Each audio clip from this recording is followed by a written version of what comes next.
Friends, hello বন্ধুগণ, আমি এসে গেছি সুন্দরবন ফরেস্ট, সুন্দরবন এরিয়ার মধ্যে এসেছি। সেই প্রত্যন্ত গ্রাম এলাকা, খুব সুন্দর মিষ্টি আর কঠিন পরিশ্রম করে যে সবজি ফসল চাষ করেছেন এই দাদা ভাইয়েরা, ধন্যবাদ জানাই। আচ্ছা, আমি জিজ্ঞেস করছি, আপনারা যে কঠিন পরিশ্রম করে যে চাষ করছেন, এই চাষে ভালো লাভবান হচ্ছেন কি? খুব ভালো লাভবান হতে পারছি না তো।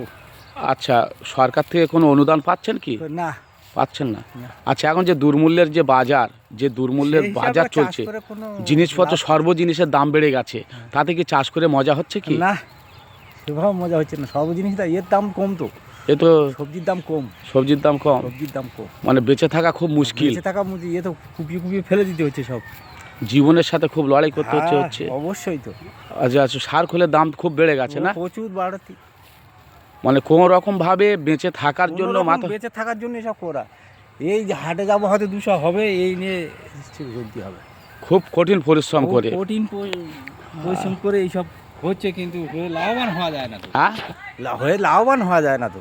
চাষ করে এরা লাভবান চাষ করে লাভবান করা যাচ্ছে যদি না। আগামী দিনে ভালো লাভ হয়, ভালো ফসল বিক্রি করে ভালো লাভ হয়, কাছে টাকা আছে চাষিদের, তবে আগামী দিনে সুন্দর চাষ করতে ভালো লাগে না? অবশ্যই তো, হ্যাঁ, অবশ্যই। সুন্দর চাষ করতে ভালো। তাই বন্ধুগণ দেখুন, এত সুন্দর কঠিন পরিশ্রম করে, হাড় হিম করে, ঘাম ঝরিয়ে সোনার ফসল ফলিয়েছে সুন্দরবনে।